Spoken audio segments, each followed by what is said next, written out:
Hi guys, you're welcome back to Nirruption's weekly podcast. I'm Imidiong Udo, and I trust you guys have been taking care of yourselves and you're doing great. I'm doing absolutely wonderful. This week, I have another riddle for you guys.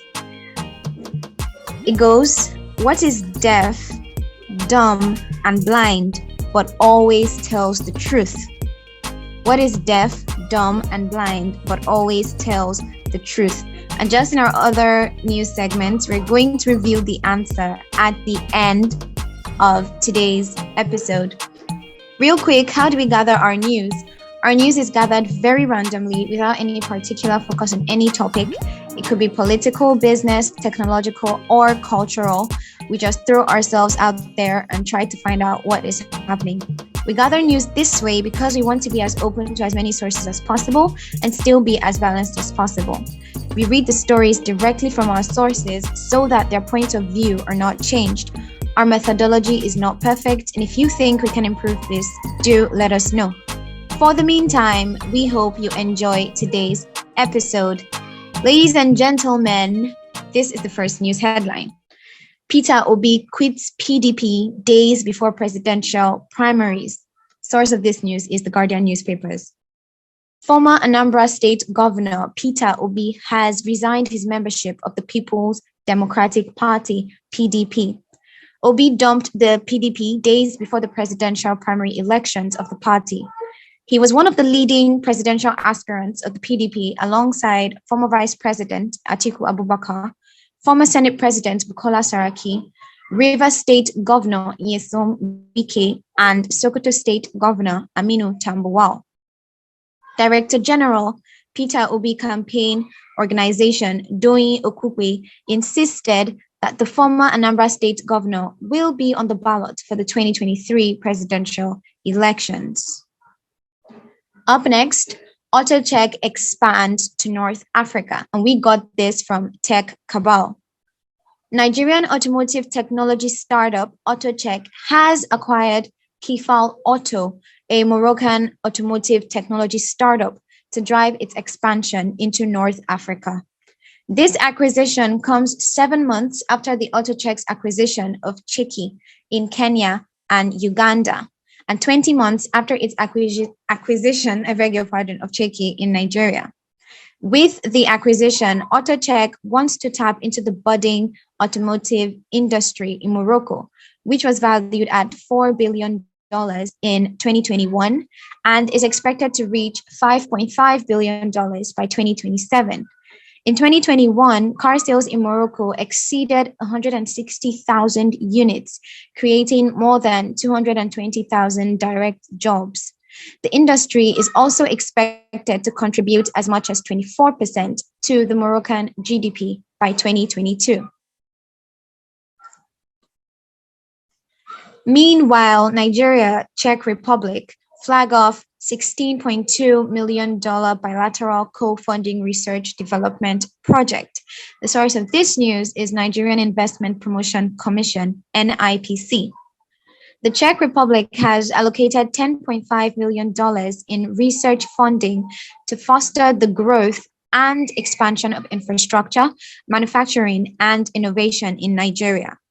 Executive Vice Chairman of the National Agency for Science and Engineering Infrastructure, Professor Mohammed Haruna, made the disclosure during the launch of the call for research and development proposals for the Delta II program.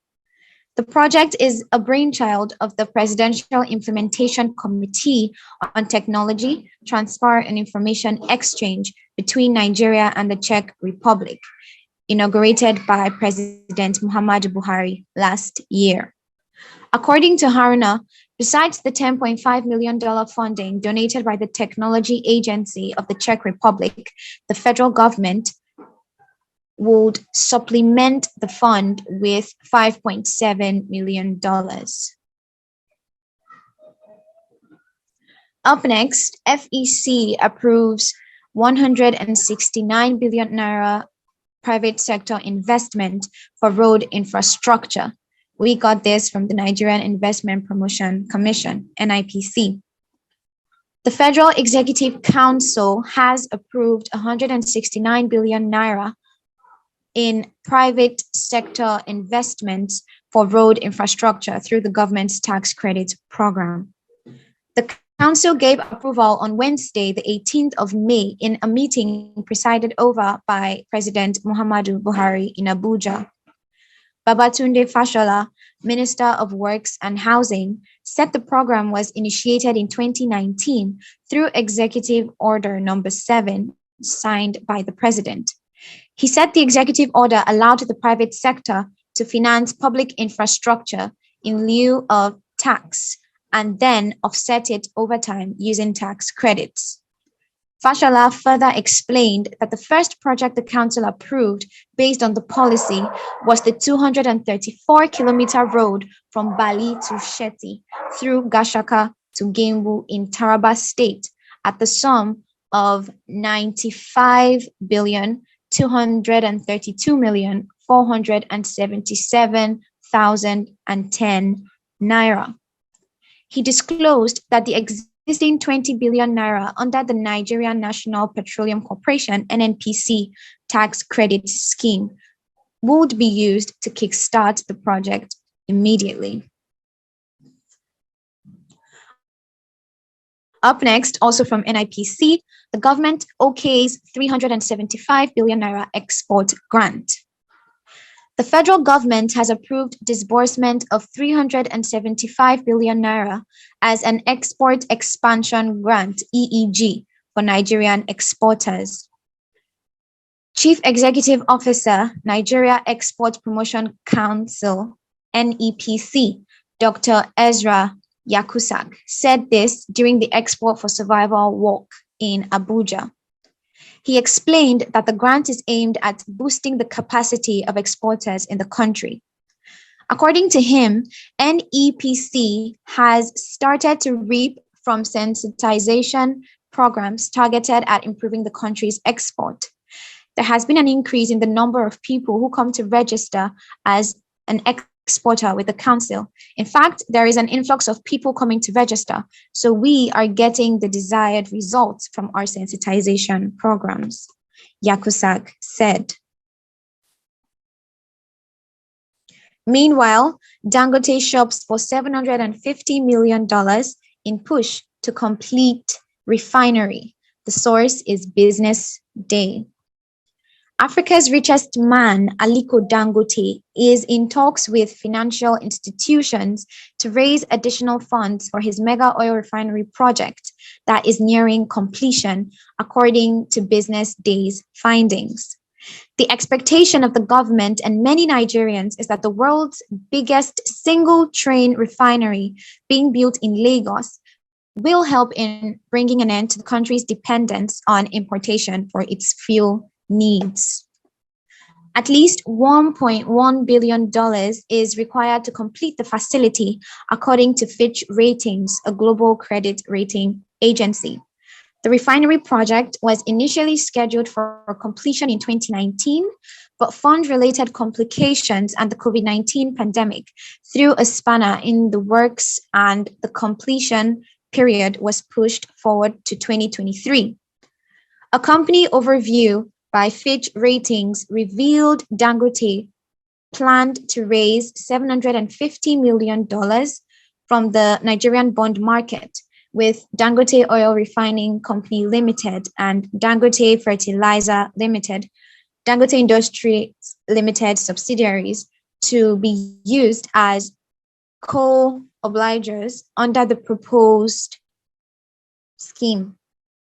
According to Fitch, part of the funds will be disbursed to finance the $1.1 billion extra cost for the completion of the refinery project, while the rest of the capital will be sourced from either asset sales in Dangote Cement or the refinery project itself, in a bid to avoid another extension and complete the refinery project next year. Needless to say, this would be a really big win for Nigeria and Africa as a whole.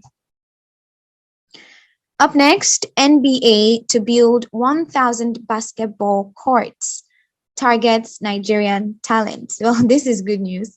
Source Business Day. The United States National Basketball Association, NBA, is looking to build 1,000 basketball courts in Nigeria in a bid to create a talent pipeline. Bimisola Abudu, the NBA Africa's vice president and country head, NBA Nigeria, described the project as a blank slate that offers numerous benefits to parties involved. According to Audu, NBA Nigeria has a mandate to create a robust talent pipeline in Nigeria that will take one from childhood to the elite level. Next, FBN Holdings to acquire Access Bank's pension fund custodian business. The source is Nigerian Investment Promotion Commission, NIPC. First Bank Holdings PLC says its subsidiary, First Pension Custodian Limited, has entered into an agreement to purchase Access Bank PLC's entire share capital in Access Pension Fund Custodian Limited. Pension fund custodians, PFCs, are responsible for keeping safe custody of pension assets on trust on behalf of contributors. In a statement issued on Wednesday, the 18th of May, FBN Holdings said the finalization of the deal is subject to regulatory approvals. The Central Bank of Nigeria and the National Pension Commission have given their no objection to the transaction, with completion subject to the receipt of all required regulatory approvals. The statement reads, FBNH will update the market as appropriate and in accordance with its disclosure obligations. The main functions of PFCs are to receive pension contributions on behalf of pension fund administrators, PFAs. They settle transactions and undertake activities relating to the administration of pension fund investments on behalf of PFAs. It is also obliged to notify the PFA within 24 hours of the receipt of pension contributions from employers. Up next, why ASU strike may soon end. Wow, I'm almost scared to hope. Like, hope is a crime these days. Anyway, our sources are Business Day News. There is an indication the ongoing strikes of the Academic Staff Union of Universities, ASU, Academic Staff Union of Polytechnics, ASUP, and others may end soon as the federal government commences payment of lecturers' arrears. Lecturers who spoke with Business Day revealed that some of their colleagues in colleges of education, polytechnics, and universities might have received the payment of their minimum wage arrears from the federal government. Ifeanyi Abada, the ASU chairman of the University of Nigeria, Nsukka chapter, explained to Business Day that they have not received payments from the government and that he was informed that some lecturers in polytechnics have been paid their minimum wage arrears. When asked if that was a sign that the strike would soon come to an end, he said the lecturers are not averse to discussion and lecturing. We are not averse to the discussion. If the federal government does the needful, we will go back to the classroom. We are employed to teach, Abada said.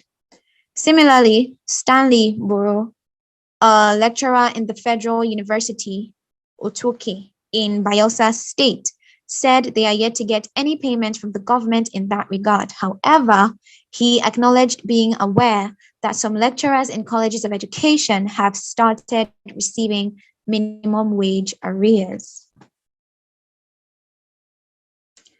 Up next, 4 indigenous startups woo investors vie for $200,000 prize at GTEx. Source is Business Day News. Out of over 500 applications submitted by Nigerian startups, 40 made the shortlist and 4 emerged winners at the just concluded GTEx Global North Star Roadshow startup event. The roadshow is aimed at giving opportunities to indigenous startups to pitch their products and services and stand a chance to participate and win $200,000 at the Gulf Information Technology Exhibition, GTEX, taking place in Dubai, October this year. The Dubai World Trade Center, DWTC, will fully sponsor 4 startups out of the 10 that emerged tops to attend GTEX. NITDA will sponsor the participation of the other 6 startups. Meanwhile, Nigeria and Benin Republic signed bilateral agreement on Seme Creek joint border post. Source: Business Day News. Nigeria and Benin Republic have decided to invite the private sector to run the Seme Creek joint border post to facilitate trade between the 2 countries and sub-regional communities. Eric Ojekwe, Director, Press and Public Relations at the Federal Ministry of Transportation, disclosed this in a communique released after the ministerial meeting on the operationalization of the Seme Creek joint border post. He said the 2 countries agreed to address the challenges mitigating the smooth operation of the border post. The challenges, the 2 countries said, would be addressed within 2 years. Ojekwe said the highlight of the occasion was the signing of the bilateral agreement on the operationalization of the joint border post.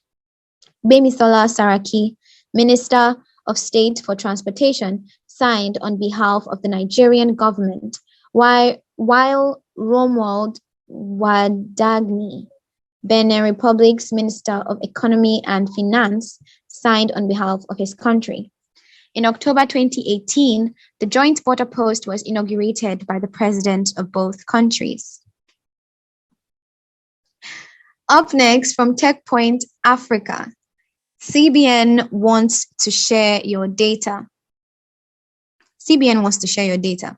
The Central Bank of Nigeria, CBN, has proposed the regulatory framework for open banking in the country. Why? They want to encourage innovation and broaden the range of financial products and services available to bank customers and improve data sharing across banking and payment systems. This proposal comes a year after the CBN first indicated plans to formalize open banking by defining 4 types of data that can be exchanged. It is doubly interesting that rumblings on the matter had already begun as far as 2018, as you can see in this story on Open Banking Nigeria. So what comes to mind when you hear about open banking? An open bank? Basically, open banking, also known as open bank data, is a system that allows third-party applications, startups and online financial service vendors to access and control consumer banking and financial accounts. This breaks banks' monopoly on the use of customer data. How does it work?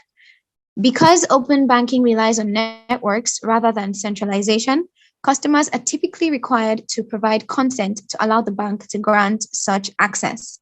Then, APIs from the third-party providers can access the customer's shared data and data about the customer's financial counterparties.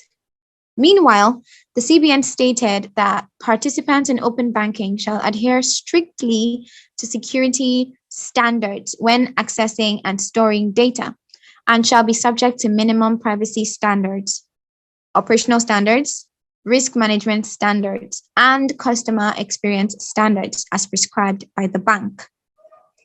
Open banking carries as many risks as it does potential rewards. This includes serious threats to financial privacy and the security of consumers' finance and resulting liabilities for financial institutions. Up next from Tech Cabal, OPay is partnering with MasterCard. Up next from Tech Cabal, OPay is partnering with MasterCard. Nigerian fintech unicorn OPay has announced a partnership with global payment service provider MasterCard. The partnership will allow OPay customers to access global online platforms with their OPay e-wallets, which will be linked to MasterCard's virtual payment solution. Across the continent, OPay reportedly has over 15 million active users with a monthly transaction value of $3 billion. This number will be seeing a boost as users can now use their OPay e-wallets to pay on more global online sites. Food Business Africa tells us that Nigerian breweries speed up transition to use of renewable energy, and they deploy green energy to Kaduna breweries. Nigerian Breweries PLC, that's NBPLC, a subsidiary of the Heineken International, has signed a power purchase agreement with Conexa, an integrated energy development and investment platform, to deliver 100% renewable energy that will fully cover the electricity needs of its two breweries in Kaduna State.